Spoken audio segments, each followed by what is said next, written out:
Welcome to Adobe Experience Makers, a show about Asia Pacific's digital leaders in creativity, marketing, and business.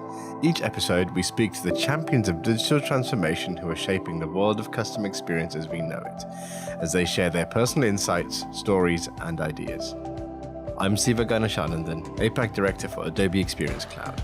And I'm Janie Lin, APAC Marketing Director for Digital Media. Today we're going to be talking about food innovation, food delivery, food trends. By the end, you're going to be hungry. So Janie, how often do you order food in? In Singapore, I do not actually do much order in, except for times when I'm having a big party. And has that really started since there's new delivery services that we have? I used to do catering, but now with the food delivery services, you can actually entertain at various types of scales and food. Digital innovation is changing not just the way we eat, it's actually impacting the food that's being made in the restaurants themselves. How it looks like on these different apps and making sure they're tempting to people that are looking at them in an app as opposed to walking past their shop. It changed the dynamics of the game because it used to be all about the location of your restaurant. And now with this, it may not be such a big issue about where you're cooking from and serving. The food and hospitality landscape in Asia is the most vibrant in the world. And on today's show, we speak to an experience maker who's navigating this landscape while ensuring that everyone gets fed along the way. I'd say the biggest perk of my role is how we enable small businesses or UberEATS restaurant partners to grow their business. And we do this by enabling them to set up a virtual restaurant to be able to sell their food beyond the four walls of their restaurant that they currently do today. I think one of the other great benefits or perks of the role is that we're able to help people earn money flexibly. If you sign up to become an UberEATS delivery partner, you can pick the hours that you work. And so providing people with flexible income is a great thing to see. Meet Simon Rossi. He's the General Manager of UberEATS in the Asia Pacific region. Eats began in Los Angeles in 2014 and since has expanded its service to 78 cities across 26 countries worldwide. A man surrounded by food, we were interested to learn how connected Simon is to the culinary world. So we asked him where his food journey began. I have an Italian heritage and food plays a really, really important part of Italian life. And growing up, I was spoilt with my nonna's home cooking. My nonna came to Australia back in the 50s and with her she brought a lot of the Tuscan family recipes. And when she got back to Australia, it was very important that all the vegetables and the salad that she used in her cooking was homegrown from the garden. All the vinegar and the wine was made by her friends in Melbourne. And to this day, I've still not come across a better meal that I've experienced than my nonna's own cooking. So I think from my heritage through to growing up, food has been a very important part of my life. As Simon now calls Singapore home, a world completely removed from his Italian-Australian youth, we asked him how living in Asia and his role at UberEATS has affected the way he dines. I've continued to go to a lot more restaurants as I've got further into the food scene across Asia. But importantly now, having access to these great restaurants and the best brands in different cities around Asia means that we can access your favourite foods, be it healthy, be it extravagant, at the touch of a button, at work, at home, or even out in the park when you're out with friends. So yeah, for sure, I think as I've got closer to a lot of these restaurant owners, a lot of these small business owners, I've been probably eating out and ordering in a lot more than I have previously. There is a burger in Singapore, a $48 hamburger, which is made of Wagyu beef and frog gua and a few other things. The burger comes with fries. It was, I think, from memory, about half a pound of beef. So it was quite a big meal, but did enjoy it. It's one of those things I probably won't order every day, being $50 for a burger, but I sort of felt I had to give it a try. Simon mentioned this new ability to access food from our favorite restaurants with a touch of a button. It's interesting to see how UberEATS is able to do that in different countries and different markets while accommodating all their different needs. I think customer experience is everything. In most of the cities we operate, we have a city there specifically designed to be close to the consumer, to make sure that we understand the experience and understand deeply the experience that those consumers want in those cities. And then we can tailor our product, our marketing and our support channels appropriately. The restaurant and eating out scene in Singapore is quite developed. It has your low-end hawker-style markets where you can go and get some, at times, Michelin star level or quality food for a few dollars, which is relatively cheap. And then you've got through to some of the most expensive restaurants potentially in the world. And I think what we're seeing from consumers in Singapore is that there's a different use case for going out and eating, be it a quick meal or a really big experience. And there's the use case where you don't necessarily have time to go out and eat, but you still want to get that great variety of food to wherever you are. And I think we're seeing these two very different use cases continue to develop. I think eating out is always going to be a great experience, but just providing access to your favourite foods, which will allow you still to give back time in your busy calendar. The idea to push a button to get your favourite food while still remaining at your desk, continuing to work until the food's delivered, or you're at home and you can push a button, order your favourite meal whilst continuing to do the household chores until the food arrives 30 minutes later. And I think in Singapore we're seeing that there is a real need with consumers to get a little bit of time back in their day. So I think from a customer experience perspective, convenience can wrap up a lot of those things in terms of like, what do consumers want? They want it to be easy. And so people have a smartphone in their hand for a big part of their lives today.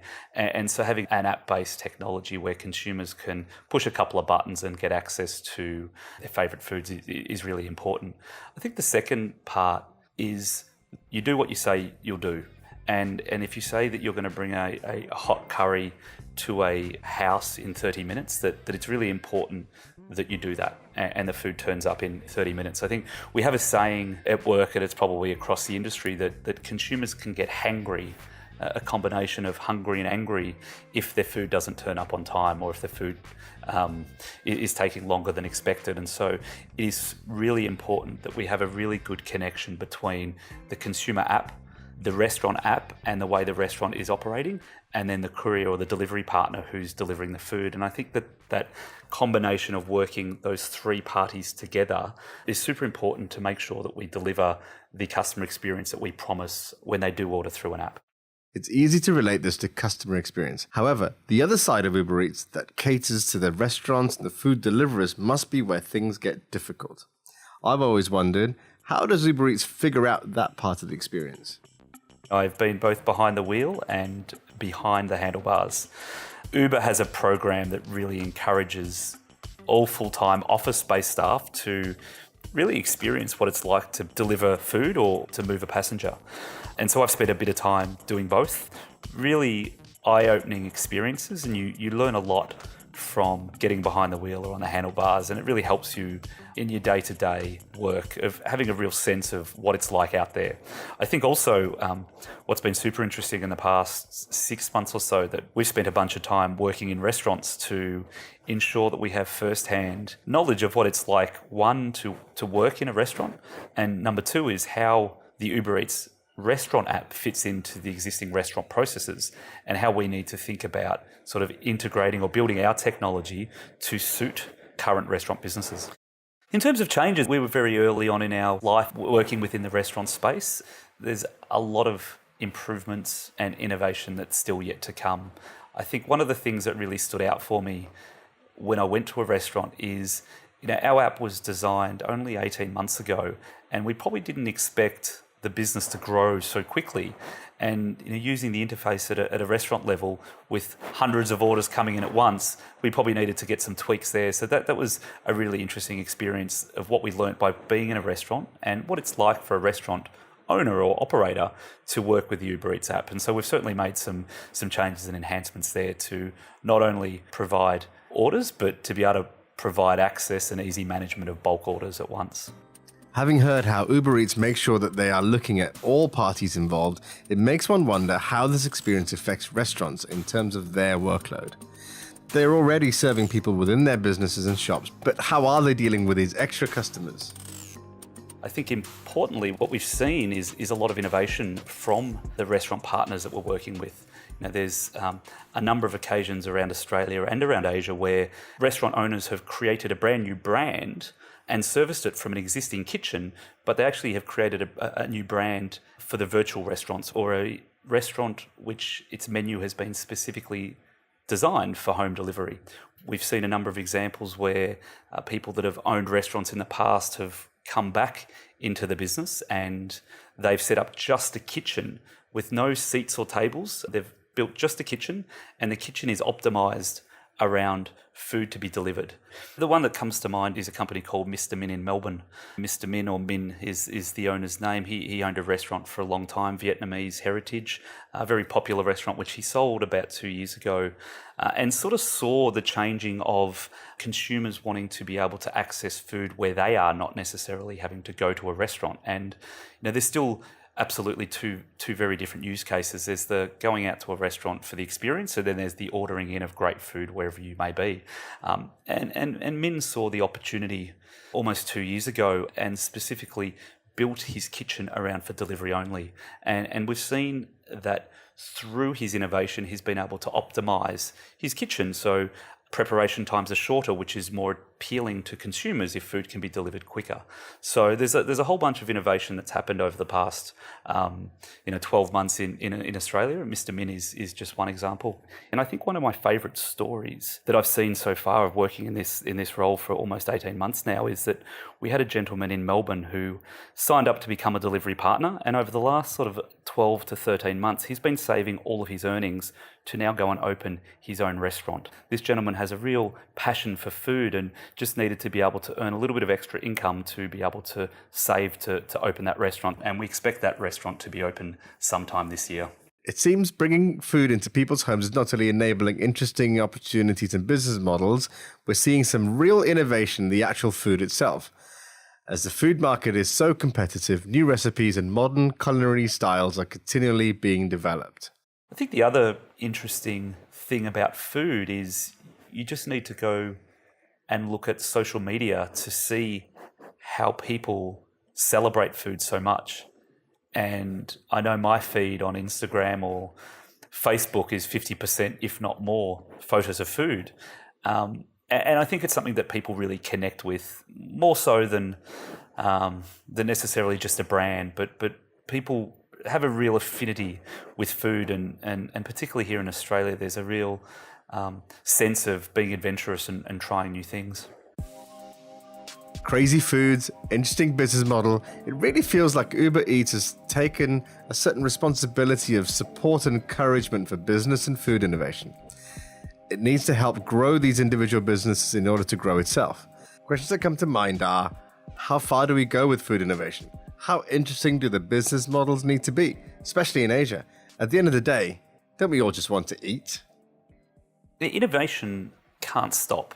And if you want to remain relevant in today's marketplace and today's business, organisations must continue to innovate. For me, innovation probably has two parts. Employees trying new things, and a workplace that encourages experimentation, and a workplace that is okay with getting it wrong sometimes, or what we like to call learnings. If you're not getting things wrong, you're probably not innovating enough. And I believe innovation starts small and is incrementally and consistently improved upon. It's really rare to start out with a home run idea. And I think if we put this in Uber's case, Uber started off as a very exclusive black car service in San Francisco 7 years ago. Today, we're providing seamless access to a variety of affordable and convenient transportation options the world over. More recently, we've been providing access to your favourite foods, whenever and wherever you need it. And from here, Uber's mission is to continue to improve the cities we live in, and that really starts with all of our team, our employees, looking at opportunities to innovate. And those opportunities to innovate can be in the way we communicate to our consumers, our restaurant partners, or our delivery partners. It can be in a way that we build process to help our delivery partners understand when the best times are to work. It's very much in changing a process at a city level based on feedback that we've had from a restaurant, and then being able to drive that change through our technology, through our development team. So I think to stay ahead, companies have to continue to innovate and they can't stop innovating. And I truly believe it's very much about giving staff and employees the opportunity to experiment, to create, to test different ideas and be okay when we get it wrong, because the wrong is a really good learning experience for us all. There's a lot of learnings that we've taken from being in the business for 14 months or so in Asia.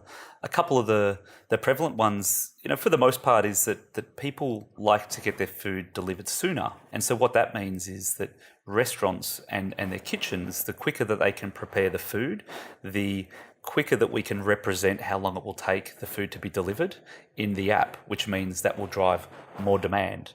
So there's been a lot of learnings that we've tested with restaurants with reducing their preparation time in the app, so it reflects the food getting to the consumer quicker.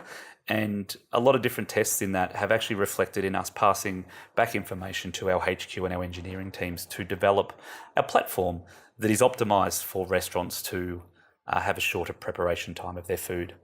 And that's just one example where we are looking to the teams on the grounds in the cities to try different things with our restaurant partners, with consumers, and with our delivery partners to understand if that innovation or that idea has a positive impact. And if it does, then there we have processes to make sure that that gets filtered up through our regional business, then into our global business to build out our product.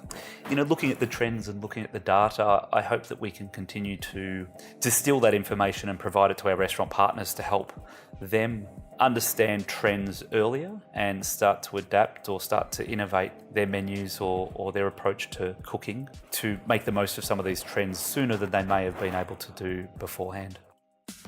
One of the delights of using the Uber app is to see the little cars nearby that you know that someone's coming straight away.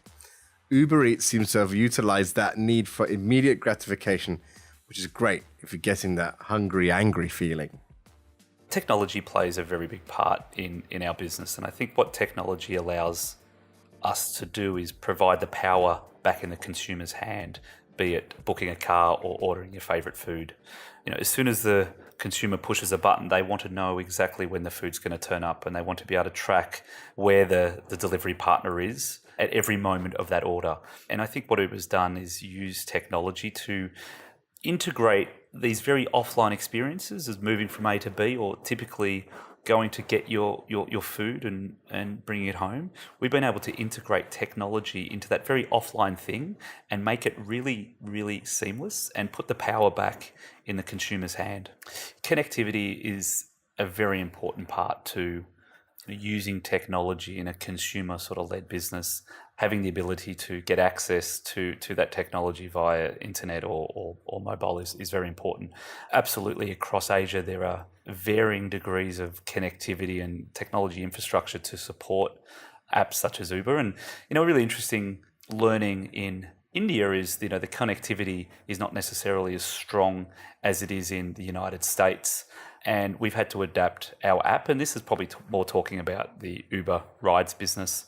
UberEATS is still very young in India, but we've had to adapt our app to design it so it works in areas with lower connectivity or internet penetration or high-speed internet.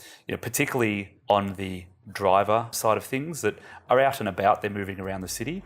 It's super important that they have an app that works when connected to a very strong Wi-Fi signal, but also equally is effective when the Wi-Fi coverage or the 3G coverage is not as strong. And there's no doubt that a lot of our learnings in some of these emerging markets has had an impact on how we've developed our app. That was Simon Rossi, General Manager of UberEATS in the Asia Pacific region, talking about how they've taken a US model and adapted it to different needs and different consumers across the region. So Jenny, which of Simon's qualities stood out most for you? I'm most impressed by Simon's focus on the customer experience and what are the ways in which the customer experience will be impacted. And I'm saying that because I realize that UberEATS is technically the middleman.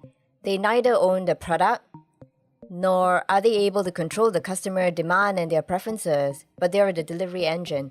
So they actually have to connect the dots between what the restaurants can provide with in line to the expectations of the customer and make sure that that experience is the right experience in order for their business model. But I think what's interesting is, unlike the Uber app, it's not disintermediating something. It's actually adding something. It's not replacing a service done by anybody else. It's actually creating something new, which I think is interesting as well, because it's not like there's doing something more efficiently.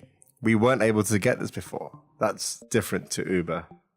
Yes, and he not just looked at marketing Uber Eats services, he was trying to connect the dots between what does a restaurant need to do better to be able to deliver high quality food that customers want quicker and as expected. And it's a focus on the entire ecosystem. I think he's realizing that, especially in Asia, making sure that all sides are benefiting from this. So the restaurants are getting something out of it and improving the service they do and learning new things, and the consumers are getting something out of it. I think it's a really good story of taking something, adapting it, but doing something that actually adds to the entire experience for both sides or all sides of the ecosystem. Yes, so you have a food delivery service transforming a food industry. Isn't that interesting?